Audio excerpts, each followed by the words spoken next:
Seorang pria mendirikan perusahaan game agar perusahaan itu merugi dan uangnya tenggelam. Namun, begitu game pertamanya diluncurkan, game tersebut langsung menghasilkan keuntungan besar. Sekarang justru ia yang menjadi panik, memikirkan bagaimana caranya membuat perusahaan mengalami kerugian. Pada saat itu, ia memutuskan bahwa 2 karyawan yang tidak bekerja dengan baik pun akan tetap diberi bonus. Kemudian, Jason mulai melakukan perekrutan besar-besaran. Ia menawarkan gaji yang sangat tinggi serta fasilitas yang luar biasa. Di luar perusahaan, para pencari kerja pun berbondong-bondong datang. Namun, Jason tidak menginginkan orang-orang yang kompeten. Orang-orang yang tidak memiliki pengalaman di bidang game pun diberi pekerjaan. Mereka yang dipecat dari perusahaan sebelumnya karena kinerja buruk juga langsung diterima. Seorang pelamar bahkan mengatakan bahwa ia dipecat dari perusahaan sebelumnya. Dan saat itu juga Jason langsung memberinya pekerjaan. Ia merekrut banyak orang yang bahkan tidak benar-benar tahu cara bekerja dengan baik. Bahkan untuk posisi resepsionis pun, ia tidak mau merekrut seorang profesional. Ia malah mempekerjakan 2 saudara kembar yang sebelumnya bekerja di toko pakaian. Sekretarisnya mengatakan bahwa 1 orang saja sudah cukup. Tetapi Jason merasa keduanya terlihat bagus bersama, sehingga ia mempekerjakan mereka berdua. Para karyawan baru merasa bahwa perusahaan itu akan segera bangkrut. Setelah mendengar pembicaraan Jason dalam rapat, keyakinan mereka semakin kuat.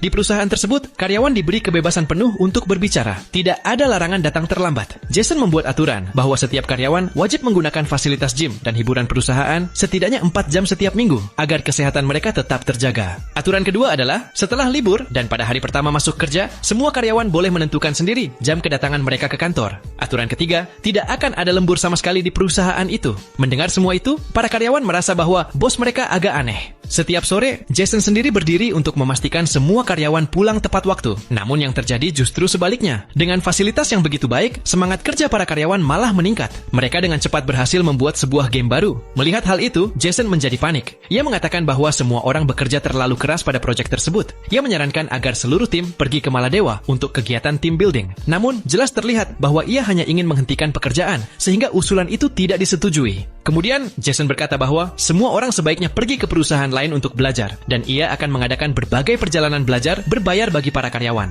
Perjalanan terakhir membawa mereka ke sebuah perusahaan game terkenal di industri tersebut. Bos di sana merasa bahwa salah satu karyawan baru terlalu banyak memberi saran, sehingga ia memintanya untuk mengurus Jason. Karyawan itu merasa heran melihat kondisi cara kerja mereka. Namun, tanpa sepengetahuan Jason, ada seorang karyawan yang diam-diam bekerja sangat keras, dan Jason sama sekali tidak menyadari hal itu. Melihat karyawan lain bersenang-senang di tepi pantai, Jason merasa sangat bahagia. Ia sangat yakin bahwa kali ini perusahaannya pasti akan merugi.